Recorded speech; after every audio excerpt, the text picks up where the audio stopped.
بسم الله الرحمن الرحيم. Assalamu alaikum wa rahmatullahi wa barakatuh. Sunday class, lesson number 48, basic religious teaching. Speak less or remain silent. Dear children, Allah has blessed us with various abilities: eyes to see, ears to hear, a nose to smell, a brain to understand, a heart to make decisions, hands, feet to walk, and a tongue to taste and speak. Our boneless tongue, which remains mostly inside, is a marvel. The tongue helps us to identify and enjoy the taste of food, and this tongue expresses the thoughts of our hearts through words and sentences. Be grateful to Allah for granting you the ability to speak.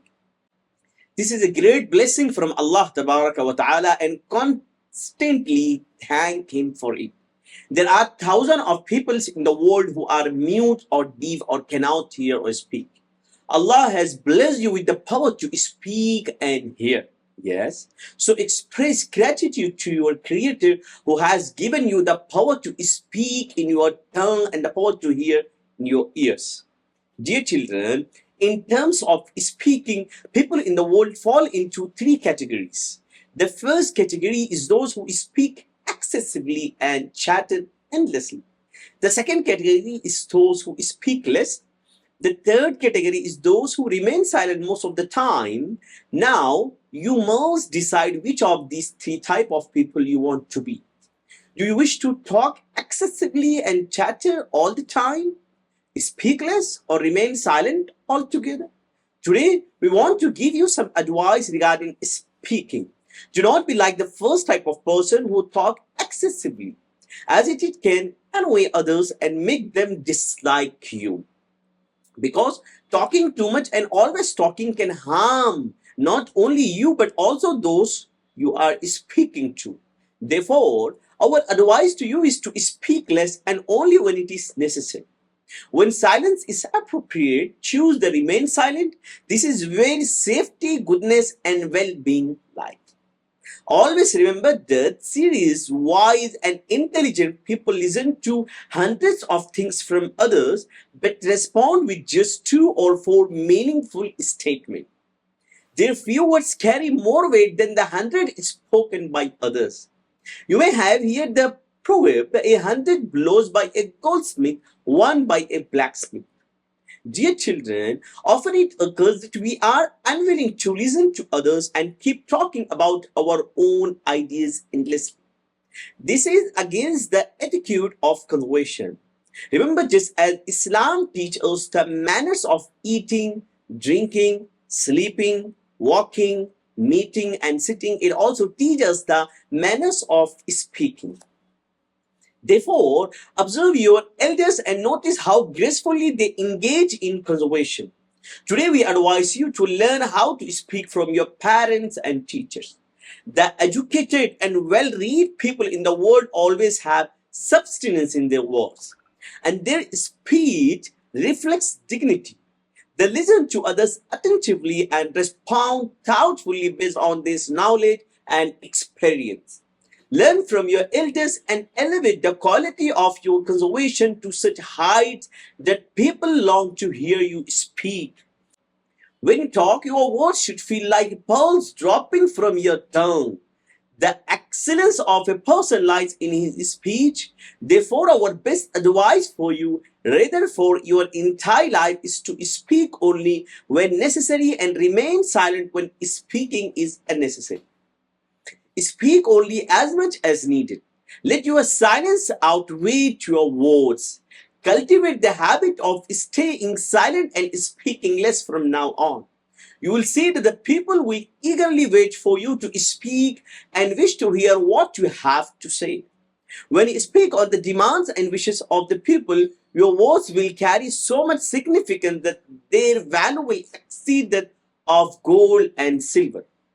Dear children, today we want to share with you a Hadees from Sahih Bukhari and Sahih Muslim.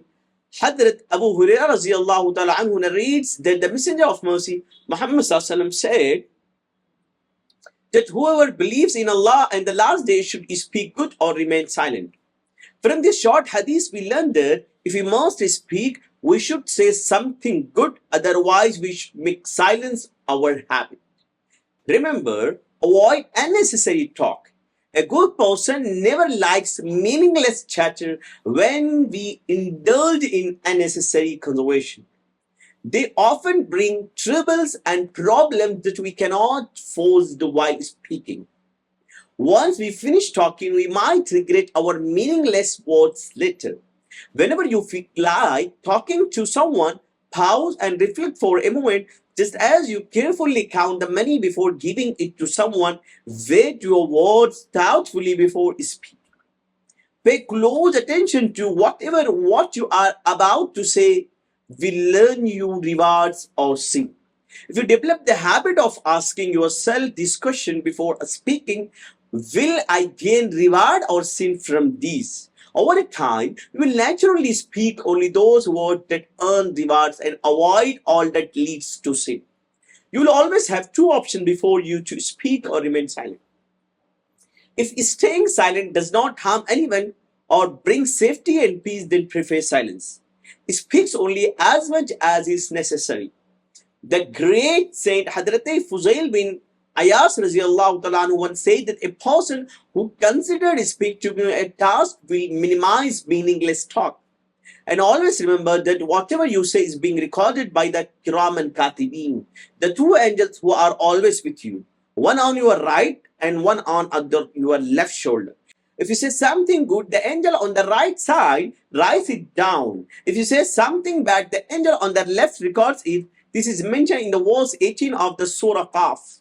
Not a word does a person utter except that a vigilant observer is ready to record it. Therefore, speak carefully, speak only when necessary, and say what is right.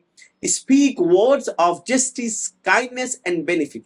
Speak in a way that brings joy to others. Speak in a way that wins their heart, and your words provide comfort. Never say anything that hurts others, causes harm, or spread injustice. Avoid saying things that break hearts, waste time, or lead to regret after being spoken. Do not speak in a way that requires you to apologize later or makes you feel embarrassed. Never utter words that deprive someone of their rights. Never speak words that destroy families, and never speak words that break relationships. Remember that the salvation lies in silence. Let us share with you a hadith from Tirmidhi today.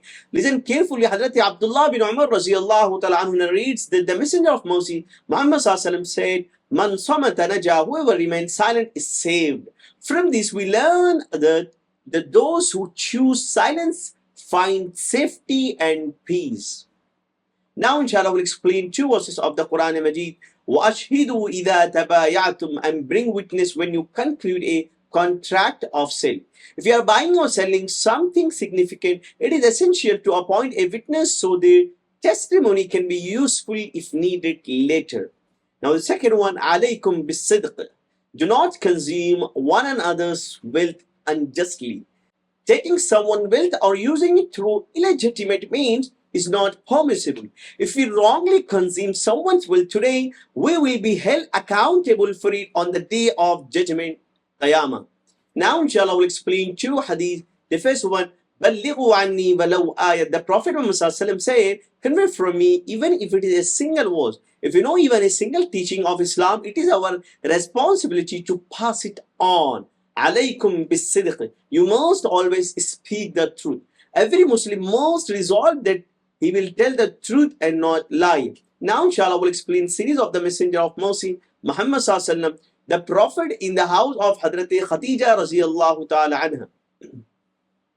After the marriage with Hazrat Khadija radiallahu ta'ala anha, the Messenger of Mercy, Muhammad sallallahu, stayed for a few days in the locality of Banu Hashim. Later he moved permanently to the Dar Khuzaima, which was the residence of Hazrat Khadija radiallahu ta'ala anha. Hazrat Khadija presented a 15-year-old servant to the Messenger of Mercy, Muhammad sallallahu, for his service. This was a boy who later became famous as Zaid bin Harisa radiallahu ta'ala anhu, whose name is mentioned in the Quran except for Zaid bin Harisa radiallahu ta'ala anhu. The name of no other's companion is recorded in the Quran. Zayd bin Harisa was abducted by a bandit at the age of 8 and sold in a market named Ukhaz. He was purchased by Hakim bin Hizam and gifted to his paternal aunt Hazrat Khadija radiallahu ta'ala anha, who presented him to the Prophet Muhammad sallallahu alaihi wasallam. The Prophet set Zayd radiallahu ta'ala anhu free and adopted him as his son. The Prophet loved him so much that the people began calling him Zayd bin Mohammed. Many days later, the father of Zayd, Harisa, discovered the location of the Zayd and came to the Makkah with his brother and requested that the Zayd be handed over to them. The Prophet Muhammad said, "We'll leave the decision to Zayd. If he wishes to go with you, he may do so without any compensation from my side. However, if Zayd refuses, then you must not insist." At that moment, Zayd entered the house. The Prophet Muhammad said to him, "This is your father and this is your uncle. They have come to take you back with them. You have the choice, either return to your homeland with them or remain in Makkah with me as you have been." Hazrat Zayd radiallahu ta'ala anhu immediately responded, "I will not leave you and go anywhere." Allahu Akbar. Good morals. Do not consider yourself pure. Some people consider themselves pure while viewing others as impure.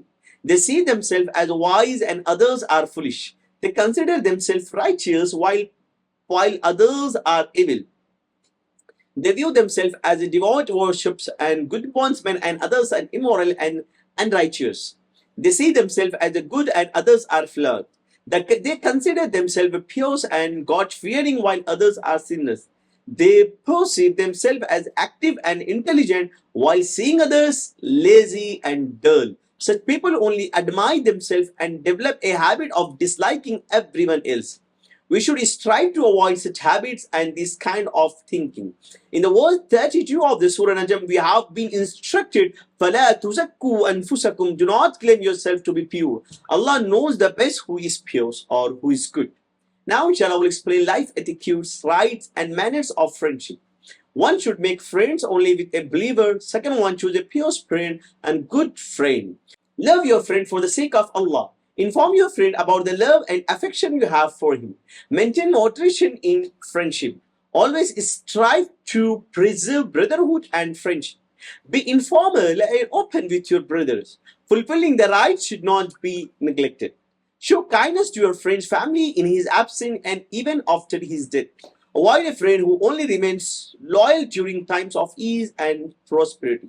Now, inshallah, we'll start Shariat issues Sadaqat-ul-Fitr. The term Fitr means breaking the fast or not fasting. Allah has ordained sadaqah for his bondsmen to give as gratitude and celebration at the end of Ramadan. This is called Sadaqat-ul-Fitr. The day after the Ramadan, which marks the joy of breaking the fast, is known as Eid-ul-Fitr. Every free Muslim who owns wealth equal to their showed must pray Sadaqat-ul-Fitr. The day's shown for Zakat and Sadaqat-ul-Fitr is the same, for example, 54 tola and 2 masha of silver and equivalent value. However, there is a difference between the two thresholds. For Zakat to become obligatory, it is necessary to possess silver, gold, or trade goods. For Sadaqat-ul-Fitr to become obligatory, these specific items are not required. Rather, all types of wealth are considered in its calculation. However, in both cases, the wealth must exceed the basic necessities of life and be free from debts to qualify as reaching their soul. So if a person possesses clothes beyond his personal use or utensils made of copper, brass or any item etc. that exceeds his daily needs, or if he has an empty house with belongings and possessions that are not needed for his basic requirements and the value of those items equal or exceeds the threshold, then the zakat is not obligatory on them. However, the Sadaqat-ul-Fitr is still obligatory. There is no condition that a full prayer must pass for the wealth to qualify for Sadaqat-ul-Fitr. Rather, if a person owns the threshold on the day of Eid, then Sadaqat-ul-Fitr becomes obligatory to pray. Now, shall we explain morning and evening supplication? Supplication before traveling. Allahumma havvin alayna hadha safara watwi anna bu'dahu. Allahumma anta sahibu fi safari wal khalifatu fil ahli. اللهم إني أعوذ بك من وعثاء السفر وكاتب المنظر وسوء المنقلب في المال والأهل والبلد. Now, inshallah, the supplication during travel. Allahumma bika usulu wa bika ahulu wa bika asir. Supplication for riding. Bismillah. Then as well as you can read this dua. Subhanalladhi sakhkhara lana hadha wa ma kunna lahu muqrinin وَإِنَّا إِلَىٰ رَبِّنَا لَمُنْقَلِبُونَ. Now, inshallah, we'll ask a question. Please give answer. Who are wise and intelligent people?